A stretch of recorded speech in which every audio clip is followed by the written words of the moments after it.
makanya Bang Zuma, kalau teman-teman Muslim semua baca Alkitab hanya ayat per ayat, ya susah lah. Itu Begitu Alkitab itu juga dia tidak ayat kalau per ayat, Kristen ada hanya perikopnya. membaca pakai dogma. Begitu Ya. juga kalau tidak pernah membaca Bible. Begitu juga Makanya kalau baca tidak ayat per mengerti ayat, apa original maksudnya. teks. Begitu juga kalau hanya mengikuti terjemahan yang direvisi dan direvisi. Kalau orang membaca dalil per dalil, berarti orang itu kritis. Dia sangat kritik terhadap apa yang tertulis di sana. Inilah yang terjadi. Aku akan membinasakan, menghilangkan kecerdasan orang-orang terpelajar, dan kemampuan berpikir cerdas akan kulenyapkan. Coba Anda lihat, ada yang profesor, ada yang doktor, ada yang kemudian master. Begitu mereka disebut Kristen, kemana mereka pergi hari Minggu? Ngapain dia di sana? Menyembah sosok manusia atau makhluk yang juga bertuhan. Hilang kecerdasan, hilang kepintaran, hikmat orang bijak kemudian seketika lenyap. Kenapa? Karena memang Bang sudah Zuma, dihilangkan oleh Paulus. Makanya kalau membaca Alkitab, baca ayat 20-nya. Jangan Anda katakan,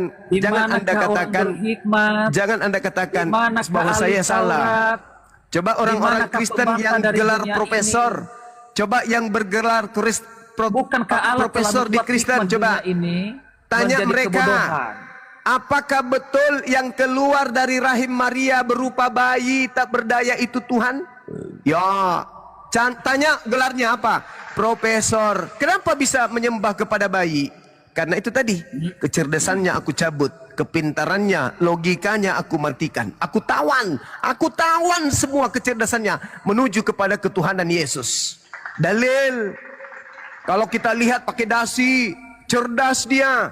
Di keteknya ada buku, setiap hari kemudian di kantong baju ada pulpen yang mahal. Ikuti dari belakang, kemana dia pergi? Oh, melangkah masuk ke dalam sebuah gedung, di mana di gedung itu ada patung boneka anak-anak, mereka ciumi. Ditanya, ini prop, ini apa? Ini siapa?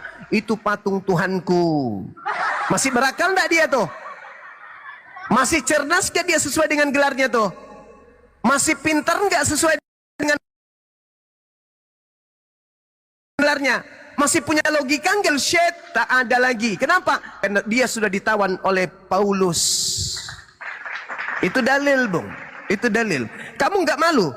Profesor, di kampus dia dosen, di kampus dia rektor. Begitu hari Minggu, dia pergi ke sebuah gedung, menciumi patung anak bayi yang tidak bisa berkedip matanya. Ditanya, Prof, ini siapa? Ini patung Tuhanku. Logika hilang, keilmuan hilang, kecerdasan hilang, intelektual hilang, logisme yang ada pada dirinya hilang seketika. Dia seperti rumput kering yang bergoyang. Kalau baca Alkitab, dia tidak hanya ayat per ayat. Itu kalau kamu baca ayat selanjutnya. Bukan. Di 1 Korintus 1:19 itu terlalu jauh. Terlalu jauh menyimpang dari isinya. Baca ayat 20 dengarkan. Nanti kamu akan mengerti. Aku akan membinasakan hikmat orang-orang berkhidmat, dan kearifan orang-orang bijak akan kulenyapkan. Padahal bukan itu artinya.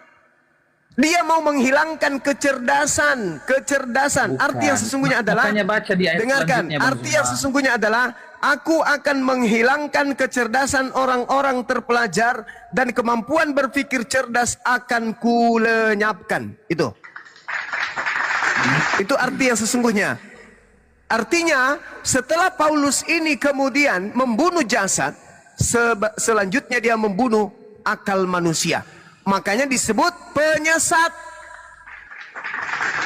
Yang disebut penyesat itu adalah orang yang tidak bisa lagi berpikir, orang yang mematikan logika. Itu orang sesat. Makanya Yesus mengatakan, waspadalah kepada penyesat. Artinya waspadalah kepada orang yang akan datang mematikan logikamu.